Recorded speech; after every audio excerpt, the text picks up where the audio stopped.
الحمدللہ رب العالمین والصلاة والسلام علی سید المرسلین اما بعد فاعوذ باللہ من الشیطان الرجیم بسم اللہ الرحمن الرحیم۔ پڑھیے الصلاة والسلام علیک یا رسول اللہ وعلی آلک واصحابک یا حبیب اللہ۔ الصلاۃ والسلام علیک یا نبی اللہ وعلی آلک واصحابک یا نور اللہ۔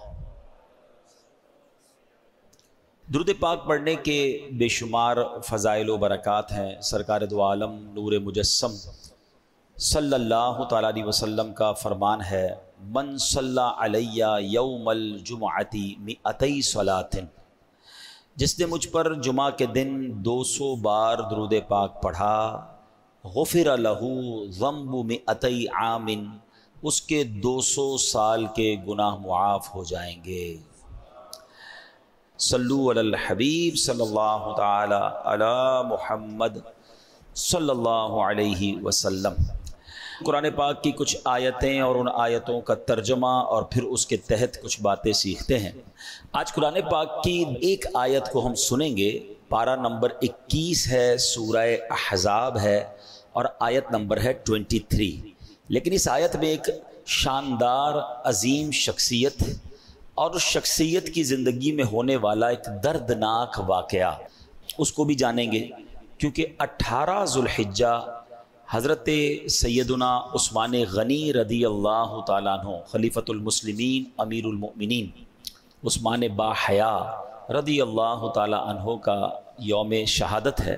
آج انشاءاللہ قرآن پاک ہی کے ذریعے شان عثمان غنی رضی اللہ تعالیٰ عنہ سننے کی کوشش کریں گے۔ ایک ایسا واقعہ آپ کی لائف میں پیش آیا اور یوں سمجھے کہ جب بھی اس واقعے کو سنتے ہیں دل غمزدہ بھی ہو جاتا ہے، اور آپ کی مظلومیت، پھر آپ کا اللہ کی رضا پر راضی رہنا، آپ کا صبر کیسا تھا، یہ سب جاننے کو موقع ملتا ہے۔ اللہ قرآن مجید فرقان حمید میں ارشاد فرماتا ہے، من المؤمنین رجال صدقوا ما عاہدوا اللہ علیہ فمنہم من قضى نحبہ ومنہم من ينتظر وما بدلوا تبدیلا۔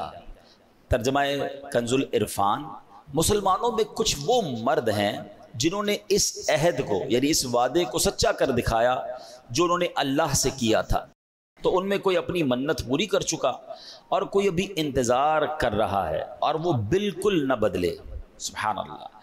پیارے اسلامی بھائی، حضرت عثمان غنی رضی اللہ تعالیٰ عنہ عظیم صحابی رسول ہیں، مسلمانوں کے تیسرے خلیفہ ہیں، سابقین اولین، یعنی اعلان نبوت کے بعد جلد ہی ایمان قبول کرنے والوں میں سے ہیں۔ اسلام قبول کرنے میں آپ کا چوتھا یا 5واں نمبر ہے۔ اس سے آپ کو اندازہ ہوگا کہ ون آف دا ارلیسٹ، سب سے اولین اسلام قبول کرنے والوں میں حضرت عثمان غنی رضی اللہ تعالیٰ عنہ۔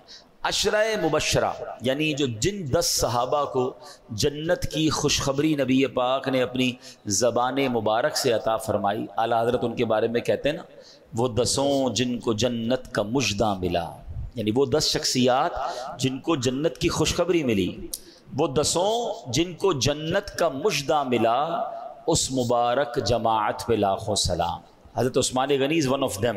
آپ بھی ان 10 خوش نصیب صحابہ میں سے ہیں۔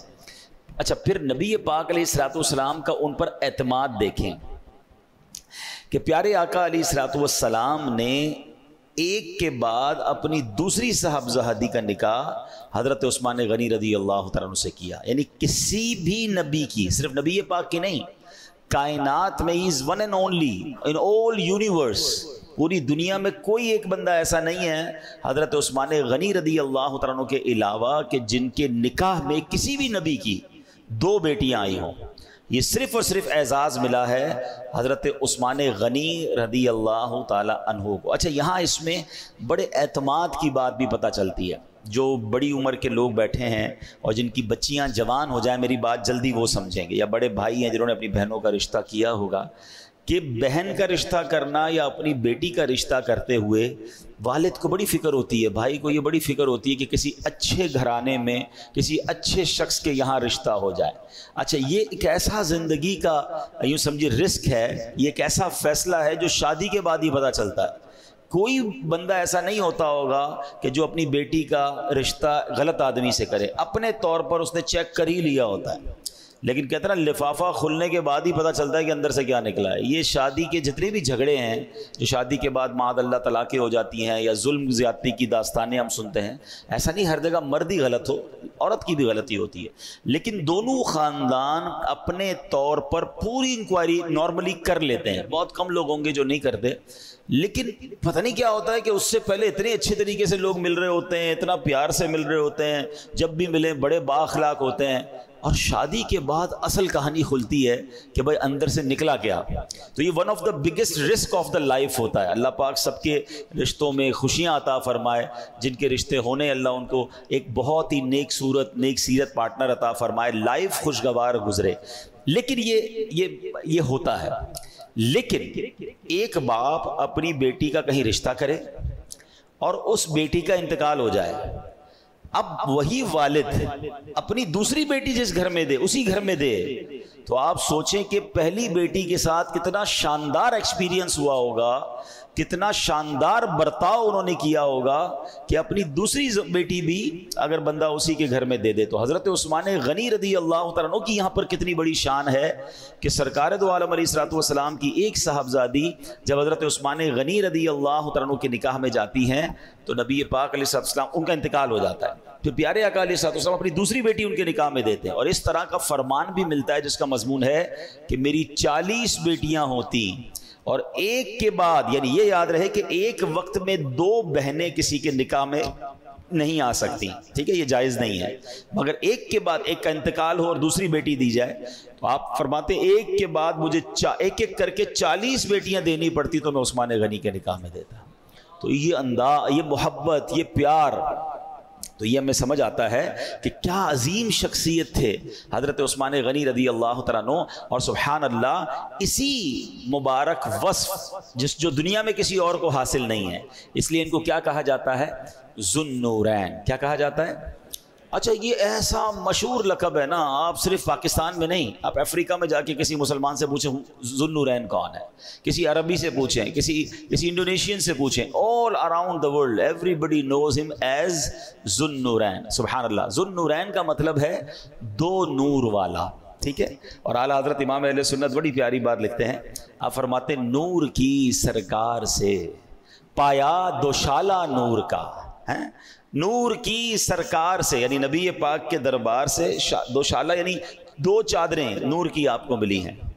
نور کی سرکار سے پایا دوشالہ نور کا، نور کی سرکار سے پایا دوشالہ نور کا، ہو مبارک تم کو ذو النورین جوڑا نور کا۔ تو نبی پاک کے در سے 2 نور کی چادریں عطا ہو گئی اور آپ ذو النورین بن گئے۔ اچھا، صرف انسانوں میں آپ ذو النورین نہیں ہیں، مشہور مولا کائنات مولا علی کرم اللہ تعالی وجہ الکریم۔ اب یہاں ان خلیفۃ المسلمین صحابہ کرام میں آپس میں پیار دیکھیں۔ مولا علی فرماتے ہیں کہ عثمان وہ ہیں کہ انہیں فرشتے ذو النورین کہتے ہیں، رسول اللہ صلی اللہ علیہ وسلم کے داماد ہیں، پیارے آقا علیہ الصلوۃ والسلام نے انہیں جنت کی بشارت دی ہے۔ یہ کون کہہ رہا ہے؟ مولا علی شیر خدا کرم اللہ تعالی وجہ الکریم فرماتے ہیں نبی کے نور 2 لے کر وہ ذو النورین کہلائے، نبی کے نور 2 لے کر وہ ذو النورین کہلائے، انہیں حاصل ہوئی یوں قربت محبوب رحمانی۔ اب یہ چھوٹا سا کنفیوژن کہہ لیں، مسئلہ بھی حل ہو رہا ہے۔ ہر آدمی ذو النورین کس کو کہتا ہے؟ حضرت عثمان غنی کو۔ ذرا زور سے نام لے لیں، حضرت عثمان غنی رضی اللہ عنہ۔ سبحان اللہ، ٹھیک ہے، کیا عظیم ہستی ہے۔ اب کوشچن یا کنفیوژن یہ کریٹ کی جاتی ہے کہ جناب نبی پاک نور تھے یا نہیں تھے؟ مجھے ایک بات بتائیں، جس کی دو صاحبزادیاں کسی کے نکاح میں آ جائیں وہ ذو النورین ہو جائے تو خود نبی پاک کے نور کا عالم کیا ہوگا؟ تو یہ لفظ ذو النورین ہی اس کنفیوژن کو کلیئر کر رہا ہے کہ سبحان اللہ، میرے آقا تو وہ ہیں کہ جس پر نظر فرما دے اسے نورانی فرما دیتے ہیں۔ نور والا آیا ہے، نور لے کر آیا ہے سارے عالم میں، یہ دیکھو کیسا نور چھایا، میرے آقا نے تو اس عالم کو جگمگا دیا۔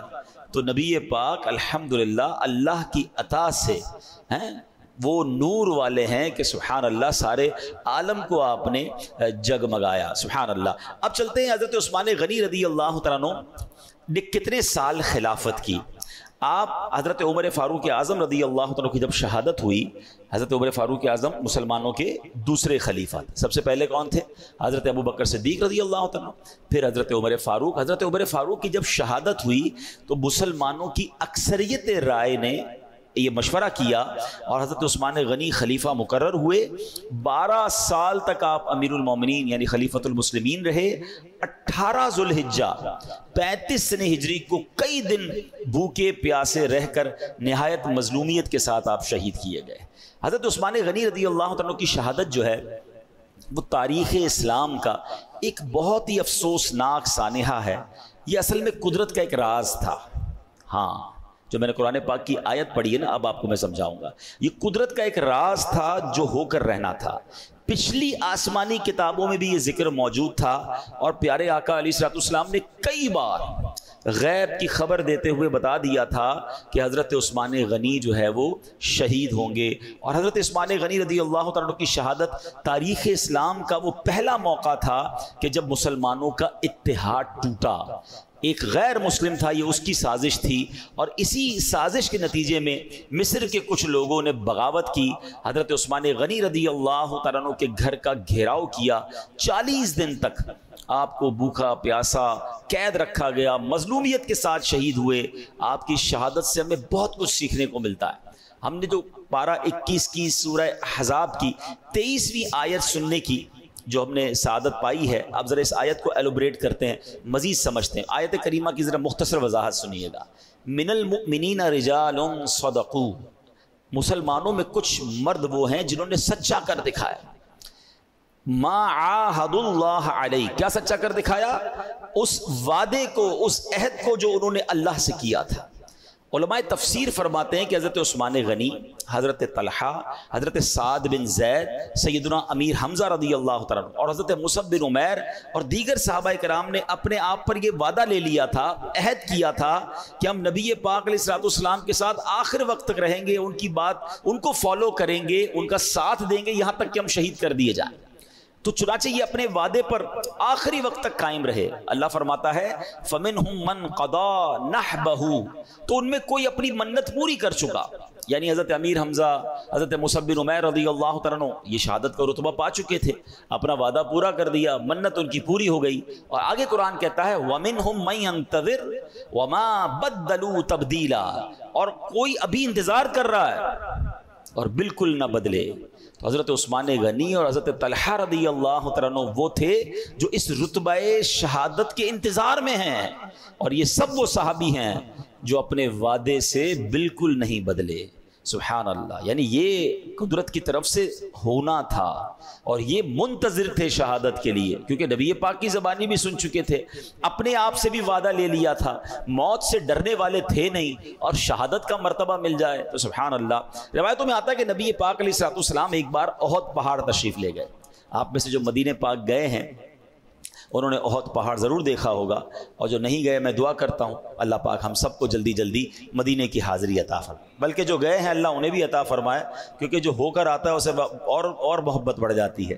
مدینہ مکہ وہ شہر ہے جس نے نہیں دیکھا وہ بھی تڑپ رہا ہے، جس نے دیکھ لیا وہ اور تڑپ رہا ہے۔ شربت دید نے ایک آگ لگائی دل میں، تپش دل کو بڑھایا ہے بجھانے نہ دیا۔ دل میں آگ اور بڑھ جاتی ہے، محبت اور بڑھ جاتی ہے۔ تو جبل احد جو ہے وہ بہت بڑا پہاڑ ہے، اور یہ پہاڑ کے بارے میں بتایا جاتا ہے کہ آل ٹوگیدر یہ 9 میل لمبا پہاڑ ہے، پورا سمجھ رینج آف ماؤنٹینز ہے۔ اور یہ احد پہاڑ کے بارے میں نبی پاک علیہ الصلوۃ والسلام فرماتے ہیں، جس کا مضمون ہے کہ احد مجھ سے محبت کرتا ہے، میں احد سے محبت کرتا ہوں، اور یہ میرے ساتھ جنت میں جائے گا۔ اب ذرا غور کیجئے، پہاڑ نبی پاک سے محبت کر رہا ہے، پیارے آقا فرماتے ہیں ہم اس سے محبت کرتے ہیں اور یہ جنت میں بھی ہمارے ساتھ جائے گا۔ اب علماء نے اس میں بڑی پیاری ڈیبیٹ کی اس حدیث کے تحت۔ مجھے بتائیے، پہاڑ تو بے جان ہوتا ہے نا، پتھر ہوتا ہے، پتھر محبت کر رہا ہے نبی پاک سے تو جنت میں جائے گا، تو اگر امتی نبی پاک سے محبت کرے گا تو وہ جنت میں کیوں نہیں جائے گا؟ اس کا مطلب یہ ہوا کہ محبت رسول اگر سچی ہے تو انشاءاللہ یہ بخشش کا ذریعہ بن جائے گی۔ اچھا، نبی پاک ایک بار جبل احد پر تشریف لے گئے۔ اچھا، نبی پاک کے ساتھ کون کون ہے؟ ذرا اب یہ تھوڑا سا یاد رکھنا ہے آپ نے۔ حضرت ابوبکر صدیق ہیں، ٹھیک ہے، حضرت عمر فاروق ہیں، اور حضرت عثمان غنی ہیں۔ یعنی پیارے آقا علیہ الصلوۃ والسلام کے ساتھ کون کون ہیں؟ حضرت ابوبکر صدیق ہیں، حضرت عمر فاروق ہیں، حضرت عثمان غنی ہیں، اور خود نبی پاک، 4 افراد ہیں۔ آپ پہاڑ پر تشریف لے گئے تو احد پہاڑ پر زلزلہ آنا شروع ہو گیا۔ اچھا، ارتھ کویک، زلزلہ آج بھی وہ آفت ہے جس کی کوئی پریڈکشن نہیں کر سکتا۔ دنیا میں ہونے والے بہت سارے حادثات پہلے سے پتہ چل جاتے ہیں، طوفان آنے والا ہے، آندھی آنے والی ہے، بارش آنے والی ہے، فلاں چیز، but nobody knows about earthquake۔ کب زلزلہ آئے گا کبھی بھی پہلے سے نہیں بتایا جا سکتا۔ اچھا، آ جائے دنیا کی کوئی طاقت اسے روک نہیں سکتی ہے۔ یہ کیسی اللہ کی قدرت کا نظارہ ہوتا ہے کہ بڑی بڑی عمارتیں، بڑے بڑے شہر منٹوں میں ختم ہو جاتے ہیں۔ اللہ پاک ہم سب کو محفوظ فرمائے۔ اب زلزلہ آ گیا، ٹھیک ہے، اور یہ بات ہے 1400 سال پرانی۔ جب زلزلہ آیا تو سرکار دو عالم علیہ الصلوۃ والسلام کا کمال، نبی پاک کا معجزہ اور اتھارٹی دیکھیں۔ سرکار دو عالم علیہ الصلوۃ والسلام نے احد پہاڑ کو ٹھوکر لگائی اور فرمایا، اے احد رک جا، تجھ پر ایک نبی، ایک صدیق اور 2 شہید موجود ہیں۔ ذرا سمجھیے گا۔ اچھا، اب مجھے بتائیے، ایک نبی کون ہے؟ خود نبی پاک علیہ الصلوۃ والسلام ہے۔ صدیق کون ہے؟ حضرت ابوبکر صدیق ہیں۔ 2 شہید کون ہیں؟ اب یہ سوچنے والی بات ہے کہ یہ 2 شہید کون ہیں؟ اللہ اکبر۔ اور یہ جو میں حدیث بتا رہا ہوں یہ بخاری شریف میں ہے۔ چلے ایک اور آج عقیدے کا مسئلہ بھی حل ہو جائے گا۔ شہید تو بندہ دنیا سے جانے کے بعد ہی ہوتا ہے نا، زندہ زندہ تو شہید نہیں ہوتا۔ حضرت عثمان غنی ساتھ ہیں، حضرت عمر فاروق ساتھ ہیں، اور آقا کیا فرما رہے ہیں؟ تجھ پر ایک نبی، اے احد رک جا، تجھ پر ایک نبی، ایک صدیق اور 2 شہید ہیں۔ حدیث کون سی کتاب میں ہے؟ بخاری شریف۔ یہ بھی یاد رکھ لینا، ٹھیک ہے۔ اس کا مطلب میرے آقا بعد میں کیا ہونا یہ جانتے ہیں کہ حضرت عمر بھی شہید ہوں گے، حضرت عثمان غنی بھی شہید ہوں گے۔ اچھا، اس مسئلے کو میں ذرا آگے جا کے بتاتا ہوں، مگر پہلے ذرا سرکار علیہ الصلوۃ والسلام کے کمال کی تو بات کر لیں۔ کیسی ٹھوکر ہے، کیسی ایڑیاں ہیں کہ جناب جب نبی پاک نے احد پہاڑ کو ٹھوکر لگائی تو وہ زلزلہ رک گیا، احد پہاڑ ساکت ہو گیا۔ سبحان اللہ۔ عشق والے کہتے ہیں زلزلہ نہیں تھا، احد تو نبی پاک کی آمد پر جھوم رہا تھا، جھوم رہا تھا کہ میری قسمت جاگ اٹھی کہ سرکار دو عالم حضرت ابوبکر صدیق، حضرت عمر فاروق، حضرت عثمان غنی مجھ پر آ گئے۔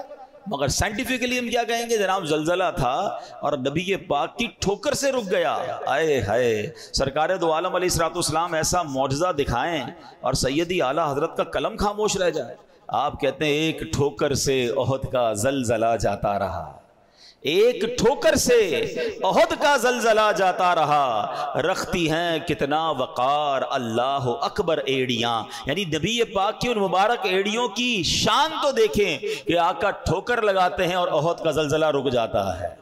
تو یہ تو سرکار علیہ الصلوۃ والسلام کا معجزہ، اور نبی پاک علیہ الصلوۃ والسلام نے اب ہونا کیا ہے، کون شہید ہونا یہ بتا دیا۔ It means they both know very well, بلکہ ان کا ایسا عقیدہ تھا، ہمارا بھی ہونا چاہیے، کہ نبی پاک کی زبان سے نکل گیا پہاڑ ہل سکتا ہے، یہ بات ہو کر رہنی ہے۔ تو حضرت عمر فاروق نوز ویری ویل کہ مجھے بھی شہید ہونا ہے۔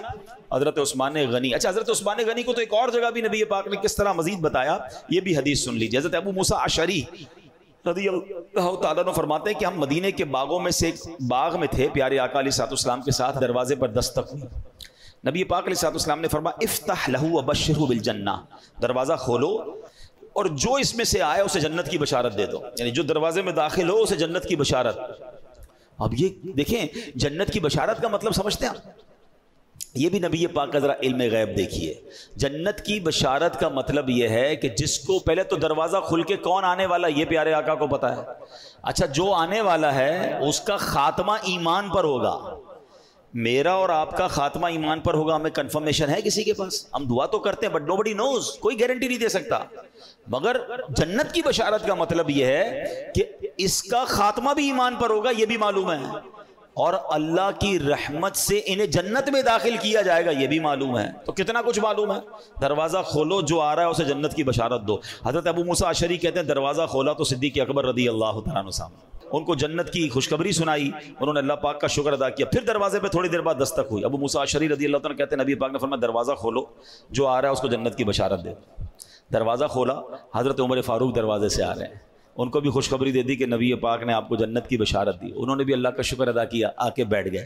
تیسرا ہوا دروازہ کھولو, لیکن نبی پاک نے فرمایا افتح لہو وبشرہ بالجنہ علی بلوی تصیبہ, کہ جو بھی آ رہے ہیں دروازہ کھولنا اور آنے والے کو بتا دو ایک مصیبت ہے جو انہیں پہنچے گی اور اس کے بعد یہ جنتی ہے.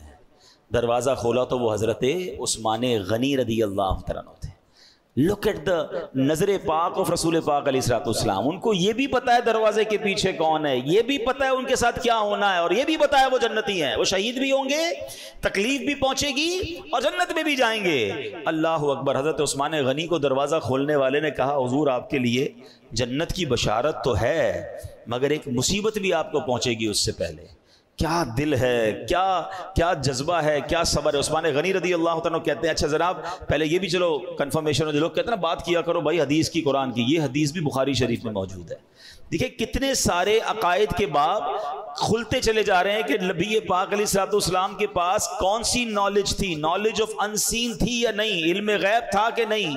مجھے بتاؤ شہید ہونا ہے اس سے پہلے نبی پاک احد پہاڑ پہ کھڑے ہو کے بتا رہے ہیں, اور اس باغ کے اندر پیارے آقا فرما رہے ہیں دروازہ کھولو جنت کی خوشخبری دے دو. اس سے زیادہ نالج. اللہ اکبر.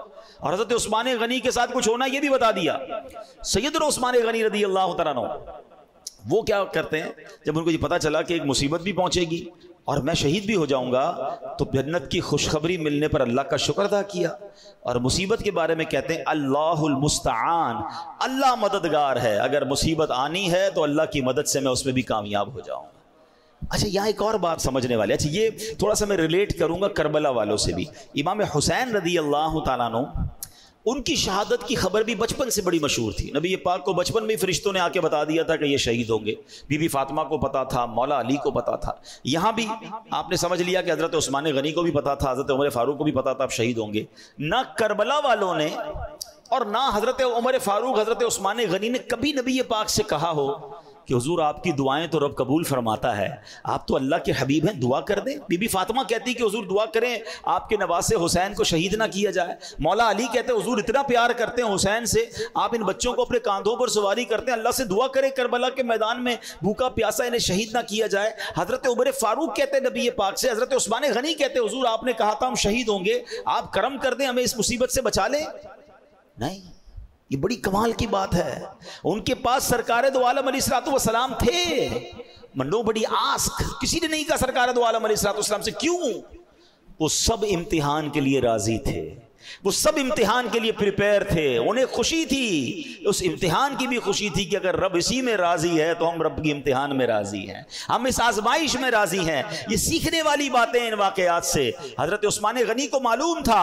اور ہمیں پتہ کیا چلا کہ نبی پاک کو کیا کیا معلوم ہے. شاعر کہتے ہیں نا جو ہو چکا ہے جو ہوگا حضور جانتے ہیں, خدا تیری عطا سے خدایا حضور جانتے ہیں, وہی ہیں پے کرے شرم و حیا وہ ذوالنورین, مقام ان کی حیا کا حضور جانتے ہیں. سبحان اللہ. اب یہاں ایک اور بات سیکھنے کو ملی کہ نبی پاک علیہ الصلوۃ والسلام کی احادیث سے بھی سیکھنے کو ملتا ہے کہ ہمیں اللہ پاک سے ملنے کو یعنی آخرت کو محبوب رکھنا چاہیے.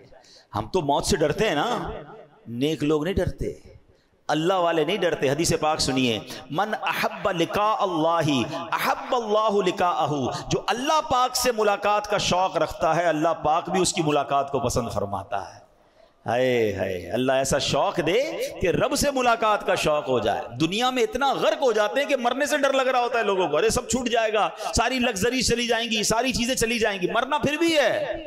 جس کو دنیا سے بہت زیادہ محبت ہے، جو مرنا نہیں چاہتا، مرنا اس کو بھی پڑے گا، لیکن مزہ یہ ہے کہ بندہ دنیا میں رہ کر اگر آخرت کو محبوب کر لے تو نہ مرنے کا خوف ہوگا، نہ جناب تکلیف ہوگی، بلکہ بندہ راضی رہے گا۔ وہ کہتے ہیں نا، جان دے دو وعدہ دیدار پر۔ جو عاشق رسول ہے نا، اس کو موت تو تحفہ لگتی ہے، مومن کے لیے موت تحفہ ہے۔ کیوں؟ قبر میں سرکار کا جلوہ دیکھیں گے نا۔ جان دے دو وعدہ دیدار پر، نقد اپنا دام ہو ہی جائے گا۔ وہ شاعر کہتے ہیں نا کہ قبر میں تشریف لائیں گے مصطفیٰ، عادت بنا رہا ہوں درود و سلام کی۔ تو عاشق رسول تو انتظار میں ہے کہ جناب جب تک جینا ہے، نیکیوں کی زندگی گزارنی ہے، نمازوں کی زندگی گزارنی ہے، سنتوں پر انشاءاللہ زندگی گزارنی ہے، اور جب دنیا سے جانے کا وقت ہوگا تو غم کس بات کا، وہاں سرکار دو عالم علیہ الصلوۃ والسلام کا دیدار ملے گا، اللہ سے محشر کے دن ملاقات ہوگی، اور رب کی بارگاہ، کیونکہ اس کو یہ کانفیڈنس ہے کہ میں نے تو نبی پاک کی غلامی میں زندگی گزاری ہے، شریعت پر عمل کر کے زندگی گزاری ہے۔ ایک جملہ میں نے سنا تھا جس کو کہتے ہیں نا رونگٹے کھڑے ہو گئے تھے، وہ ایک صاحب کہہ رہے تھے، بڑی پیاری بات تھی، وہ کہتے ہیں مرنے سے وہ ڈرے جس کی قبر میں کیڑے پڑنے ہیں۔ جس نے عشق رسول کی زندگی گزاری ہے وہ تو موت کے انتظار میں ہے۔ تو یہ فرق ہے نا، جس کو ڈر لگ رہا ہے کہ یار حرام کما رہا ہوں، حرام کھا رہا ہوں، نمازیں قضا کر رہا ہوں، اللہ کو ناراض کر رہا ہوں، تو مر گیا تو میں تو مارا جاؤں گا۔ مگر جس کو پتا ہے کہ میری لائف اللہ رسول کی فرما برداری میں گزر رہی ہے، تو پھر یہ حدیث کیسی ہے، من احب لقاء اللہ، جو اللہ سے ملاقات کا شوق رکھتا ہے، احب اللہ لقاءہ، اللہ بھی اس سے ملاقات پسند فرماتا ہے۔ تو سبحان اللہ، مفتی احمد یار خان نعیمی رحمۃ اللہ تعالی علیہ فرماتے ہیں کہ حدیث پاک میں اللہ پاک کی ملاقات سے مراد موت ہے، کیونکہ موت ہی اللہ پاک سے ملاقات کا ذریعہ ہے۔ مگر اللہ پاک سے ملاقات کو پسند کرنے کا یہ معنی نہیں کہ بندہ موت کی آرزو کرے، یہ تو اچھی بات نہیں ہے کہ مرنے کی دعائیں کرے، یہ منع ہے۔ اللہ پاک سے ملاقات کو پسند کرنے کا معنی یہ ہے کہ بندہ دنیا میں دل نہ لگائے، آخرت کی تیاری کرے، ہر وقت اللہ پاک کی رضا والے کاموں میں مصروف ہو۔ ایسے بندے کو اللہ پاک پسند فرماتا ہے، اس کی زندگی بھی اللہ پاک کو پیاری ہے، اس کی موت بھی اللہ پاک کو پیاری ہے۔ تو اے میرے پیارے اسلامی بھائیوں، یہ بات ہمیں سمجھنی ہے۔ اب حضرت عثمان غنی رضی اللہ تعالیٰ عنہ کی شہادت کا واقعہ کیسے ہوا؟ حضرت عثمان غنی کی خلافت کا آخری سال تھا، کچھ منافقوں نے آپ کے خلاف سازش رچائی، نتیجتاً مصر کے لوگوں نے آپ کے خلاف بغاوت کر دی، مدینہ پاک میں آ کر آپ کے گھر کا گھیراؤ کیا۔ حضرت عثمان غنی اندر ہیں، اب آپ کو باہر بھی نہیں نکلنے دیا جا رہا، باہر سے کھانے پینے کا کوئی سامان بھی اندر نہیں جانے دیا جا رہا۔ کئی دن آپ نے اسی طرح گزار لیے۔ آپ کے چاہنے والوں نے بار بار آپ سے عرض کی، عالی جہاں آپ ارشاد فرمائیے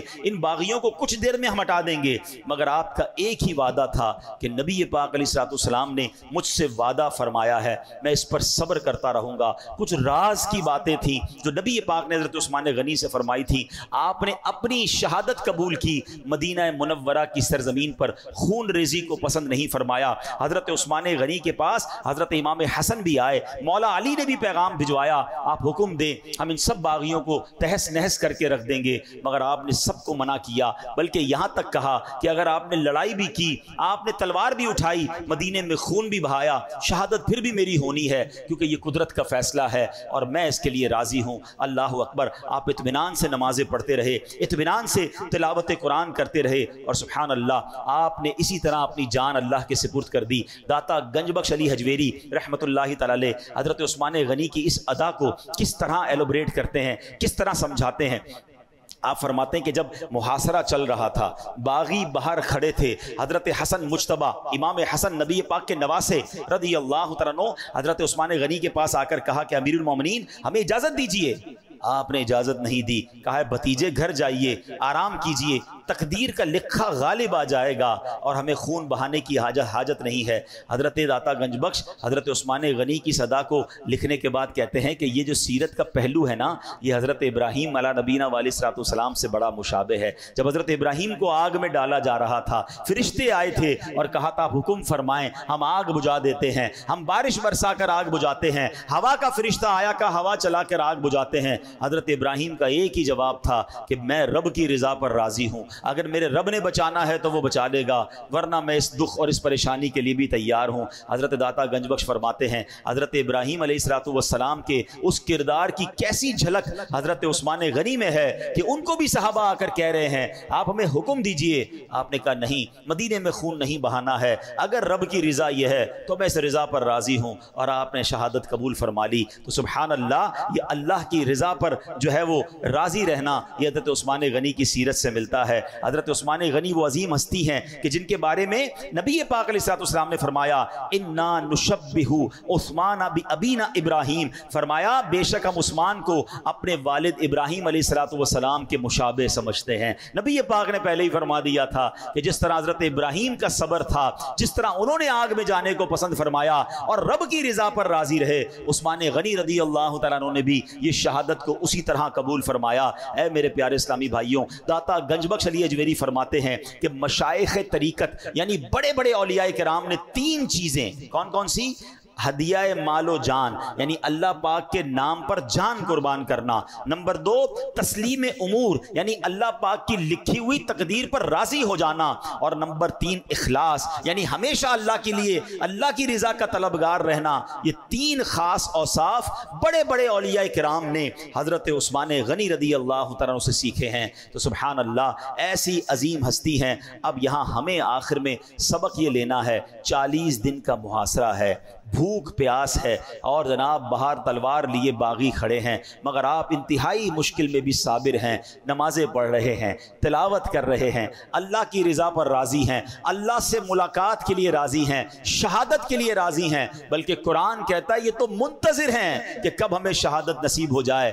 ہم نے کیا سیکھنا ہے اس عظیم ہستی کے اس واقعے سے؟ حضرت عثمان غنی پر جب مجھے بیان کرنا تھا، نارملی جب ہم ان کی سیرت پر بیان کرتے ہیں ہم ان کی سخاوت پر بات کرتے ہیں، ان کی حیا پر بات کرتے ہیں، ان کی اسلام پر قربانیوں پر بات کرتے ہیں۔ الحمدللہ موقع ملے گا وہ دوبارہ بھی کریں گے، مگر یہ جو پہلو ہے نارملی اس کو ڈسکس نہیں کیا جاتا کہ شہادت کے وقت جو آپ کا انداز تھا، ون آف دا امیزنگ آپ کا یہ زندگی میں انداز دنیا نے دیکھا۔ تو ہمیں صبر کرنا ہے، ہم پر بھی آزمائش آتی ہے، کبھی کاروبار ڈاؤن ہو جاتا ہے، کبھی نوکری چھوٹ جاتی ہے، کبھی کسی رشتہ دار کا انتقال ہو جاتا ہے، کبھی جناب کسی کی بات بری لگ جاتی ہے، کبھی ہمیں کوئی 2 جملے کہہ دیتا ہے، ہم ڈی مورلائز ہو جاتے ہیں، بعض اوقات مایوسی کی طرف چلے جاتے ہیں۔ نہیں میرے پیارے اسلامی بھائیوں، زندگی کی گاڑی جو ہے نا وہ مسائل کے پہیوں پر ہی چلتی ہے، زندگی میں کبھی نہ کبھی مشکل آتی ہی ہے، نہیں آئی تھوڑے دنوں بعد آ جائے گی، بی پریپیئر آف دیٹ۔ ہم دنیا میں ہیں تو مشکلات کے ساتھ ہی جئیں گے، زندگی ساری کی ساری اسموتھ نہیں گزرتی ہے، مگر امتحان جب آتا ہے تو اب اللہ کے جو نیک بندے ہوتے ہیں وہ صبر کرتے ہیں، وہ آل فال نہیں بکتے ہیں، وہ کمپلینز نہیں کرتے ہیں۔ اللہ اکبر، حضرت ابراہیم کی ادا کو دیکھیں، حضرت عثمان غنی کی ادا کو دیکھیں، یہ سارے واقعات پکار پکار کر کہہ رہے ہیں کہ اے میرے بندوں، جب مشکل آئے تو صبر کرنا، اللہ کی رضا پر راضی رہنا، کیونکہ جو صبر کرتا ہے پھر اللہ قرآن میں فرماتا ہے ان اللہ مع الصابرین، پھر جب اللہ کی رحمت صبر کرنے والوں کے ساتھ ہو جاتی ہے ان کے کام آسان ہو جاتے ہیں، ان کے کام بڑے اچھے ہو جاتے ہیں، اور اللہ ان کو اپنی بارگاہ میں بڑے بلند مرتبے عطا فرماتا ہے۔ آخری حدیث سنا کر آپ کو مزید تسلی ہو جائے گی، اپنا بیان ختم کرتا ہوں۔ حدیث پاک کا مضمون ہے اللہ کی بارگاہ میں کچھ لوگوں کا ایک مرتبہ لکھا ہوتا ہے، ٹھیک ہے، اور وہ نمازیں پڑھ کے عبادت کر کے اس مرتبے، اس کیلیبر، اس سٹیج پر نہیں پہنچ پا رہے ہوتے، اتنی عبادت نہیں کر رہے ہوتے۔ اللہ تعالیٰ چاہتا ہے کہ بندہ اتنا اونچا ہو جائے، اس کے مرتبے بڑھ جائیں، تو اب رب کریم اس بندے پر آزمائش بھیجتا ہے، بندہ صبر کر کے اپنا وہ مرتبہ پا لیتا ہے۔ اب سچ بتاؤ، بیماری آئی، نقصان ہوا، ٹینشن آئی، پرابلم آئی، یہ تو میرے درجے بڑھانے آئی تھی، اور ہائے میری بے صبری، میں نے شکوے کر کے، شکایت کر کے، کمپلین کر کے، پھر نہیں ملے گا درجہ۔ اگر آپ نے ساری بے صبری کر دی پھر تو آپ نے وہ چانس کھو دیا نا۔ تو بی پریپیئر فار دیٹ، زباں پر شکوے رنجو علم لایا نہیں کرتے، زباں پر شکوے رنجو علم لایا نہیں کرتے، نبی کے نام لیوا غم سے گھبرایا نہیں کرتے۔ ہمت میں رہیں، اللہ کی رضا پر راضی رہیں، اور اللہ سے یہ کہتے رہیں میرے مولا میں تیری رضا پر راضی ہوں، مشکلیں بھی ہیں تو نے عطا کی ہیں، میں راضی ہوں۔ ایک جملہ اور سن لو تاکہ اور ٹینشن ریلیز ہو جائے گی۔ مصیبتیں اور پریشانیاں چھوٹوں کو مٹانے آتی ہیں، بڑوں کو بنانے آتی ہیں۔ جب کسی وقت پر ٹینشن آئے نا اور آپ کو لگے میں بکھر رہا ہوں، میں ٹوٹ رہا ہوں، تو سمجھ لو ابھی بڑا چھوٹا سا ہوں. اور اگر آپ واقعی مضبوط بن جائیں گے نا تو ہر مشکل، ہر پریشانی آپ کو اور مضبوط کرے گی، آپ کو اور اسٹرانگ کرے گی. تو اب آپ نے چیک کرنا ہے کہ مصیبتیں اور پریشانیاں چھوٹوں کو مٹانے آتی ہیں، بڑوں کو بنانے آتی ہیں. ایک آخری بات، ایئرپورٹ پر جب ہم جاتے ہیں اکثر مسافروں کو دیکھا ہے کہ وہ اپنا پاسپورٹ ٹکٹ یا تو ہاتھ میں پکڑتے ہیں یا پھر کسی جیب اور بیگ میں رکھا ہوتا ہے، اس کو بار بار چیک کرتے ہیں کیونکہ کہیں گم تو نہیں ہو گیا. سب کو پتا ہے کہ جہاز میں سوار ہونے تک کئی بار یہ چیک ہوگا، پاسپورٹ بھی چیک ہوگا، ٹکٹ بھی ہوگا، اور آگے جا کے جب بورڈنگ کارڈ مل جائے گا تو بورڈنگ کارڈ بھی بار بار چیک ہوگا. غلطی سے کہیں گم ہو گیا تو ایسا نہ ہو ہم فلائٹ میں سوار ہونے سے رہ جائیں. ایسا ہی ہوتا ہے نا. ایسا ہی معاملہ ہمارے ایمان کا اور اچھے عمل کا ہے، اعمال صالحہ کا ہے. یاد رکھیں یہ ہمارے پاسپورٹ اور ٹکٹ ہیں جنت میں جانے کے لیے. چیک کرتے رہیں ایمان ہاتھ میں ہے کہ نہیں. اعمال صالحہ نکل تو نہیں گئے، نیکیاں ختم تو نہیں ہو گئیں، بورڈنگ کارڈ ہی نہیں ہوگا، پاسپورٹ ہی نہیں ہوگا تو کیسے فلائٹ میں جائیں گے. یوں سمجھیے کہ جنت میں جانے کا جو پاسپورٹ ہے نا وہ ایمان ہے. وداؤٹ ایمان جنت میں کوئی نہیں جائے گا، تو ایمان سنبھالنا ہے. اور پھر یہ بورڈنگ کارڈ کیا ہے؟ یہ نیکیاں ہیں، یہ اللہ کی رضا والے کام ہیں. تو زندگی ایسے گزاریں کہ انشاءاللہ جب جنت کا دروازہ کھلے نا اور اعلان ہو کہ اللہ کے مقبول بندو آ جاؤ، تو اللہ کرے وہ والا بورڈنگ کارڈ میرے پاس بھی ہو، وہ پاسپورٹ میرے پاس بھی ہو کہ یا اللہ ایمان والا بھی ہوں، تجھے راضی کرنے والی زندگی بھی گزاری ہے، اور اللہ کرے کہ جنت میں بلا حساب ہمیں داخلہ نصیب ہو جائے. اللہ پاک عمل کرنے کی توفیق عطا فرمائے. آمین بجاہ النبی الامین صلی اللہ علیہ وسلم.